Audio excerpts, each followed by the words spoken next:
that is of our economy, Honorable Speaker.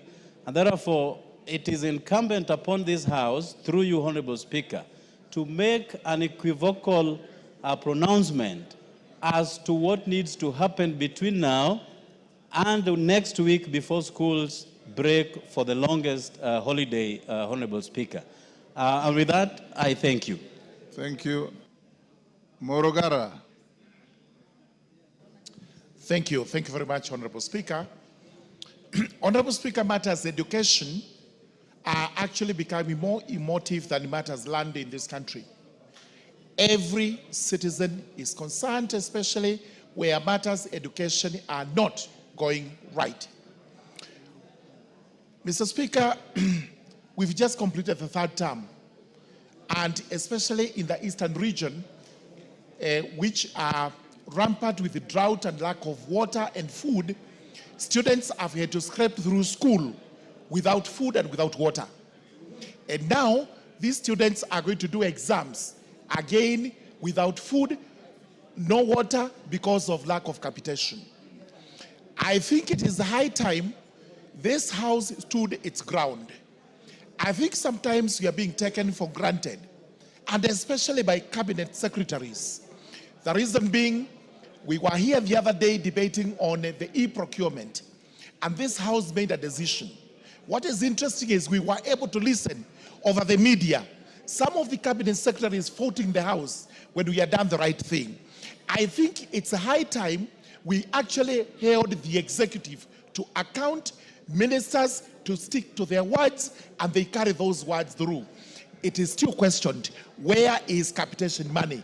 Why are our children going to do exams under very hardship circumstances when actually we know for sure this House provided for the money and the money was available?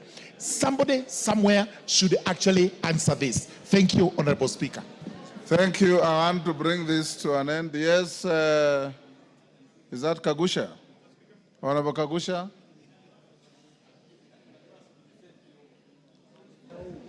Thank you, Honorable Speaker.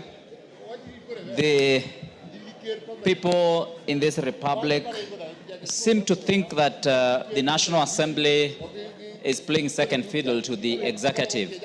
In fact, some of the people think that National Assembly authority has been watered down greatly.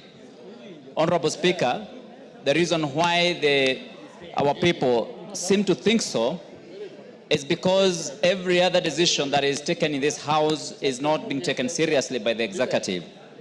Honorable Speaker, the issue of education is so important in our republic that whereby we have passed and moved and appropriated funds for the education sector, particularly the capitation, which is going to our high schools and our primary and JSS schools, and then the cabinet secretary dilly-dallies. And not only does he dilly-dally, but he also seems to say, to mislead the House that he's going to release the money, and then he does not. Honorable Speaker, that in a big way indicts our authority as a House. Honorable Speaker, it's in my considered opinion that as a House, we should take it upon ourselves to summon these members of cabinet, and not only summon them, but take very serious action against them.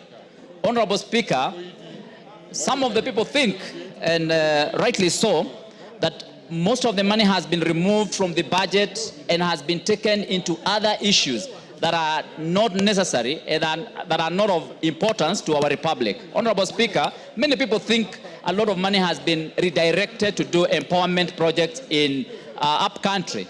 And this is one of the reasons why we can have money to take to schools, we can have money to take to SHA, we can have money to take to areas which are productive in our economy. Honorable Speaker, if you look at the gravy train that the cabinet secretaries have engaged in, including what we have seen as security machinani. Honorable Speaker, a lot of money is being spent in the wrong way. A lot of money is being redirected. Order, Kagusha. Focus on the matter before the House. Thank you. We are talking about capitation. Thank you, Honorable Speaker. You are wandering all over. On the issue of capitation, Honorable Speaker, you realize some of the members, some of the schools have submitted the names of the students who are in their schools. But But, Honorable Speaker, most of those names are still missing. So even when they receive the capitation, Honorable Speaker, it's still not sufficient, or it still doesn't cover the students, because some of the schools have as few as half of the population captured in the system, yet they have registered all of them. And so, Honorable Speaker, that is becoming a big problem. Remember, even if this capitation is still sent to schools, they are still not going to be able to procure because the EGP is not working, and most of the suppliers are not supplying the schools. Even this institution here is having problems with supplies because the EGP system is not working. Yet this House had taken a stand and had given a way forward.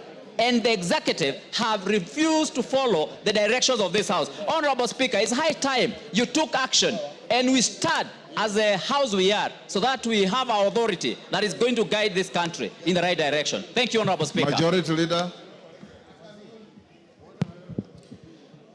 Thank you, Honorable Speaker. Honorable Speaker, let me just begin from where Honorable Kagushia has stopped. First, to state that as members of Parliament, we have a duty and a responsibility bestowed on us by the Constitution to oversight the executive. And oversight, Honorable Speaker, I want to believe is what the Honorable Makali Mulu was speaking about when he said, he referred to me, said my work is well cut out. But I want to paraphrase that and say our work as members of Parliament is well cut out in the Constitution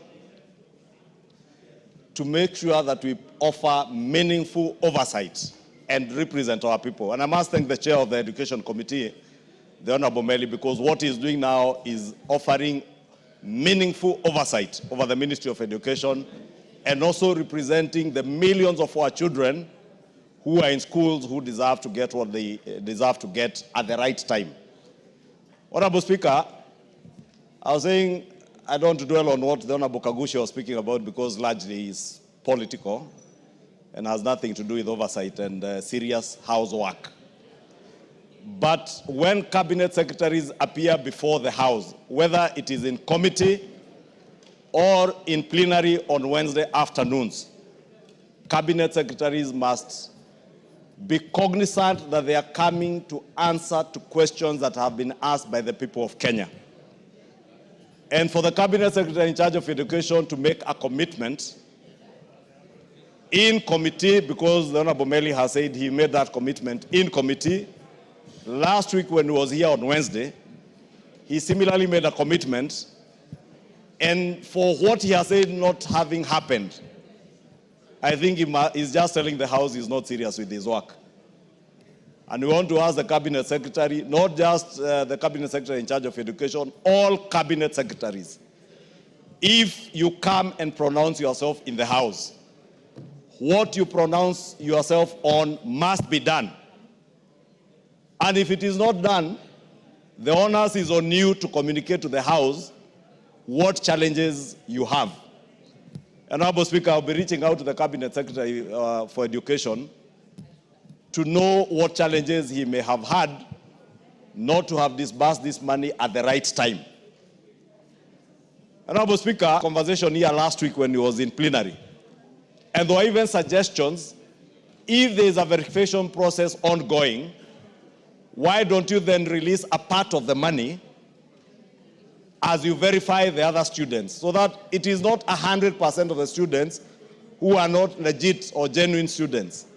If you estimate largely you disburse 50 or 60%,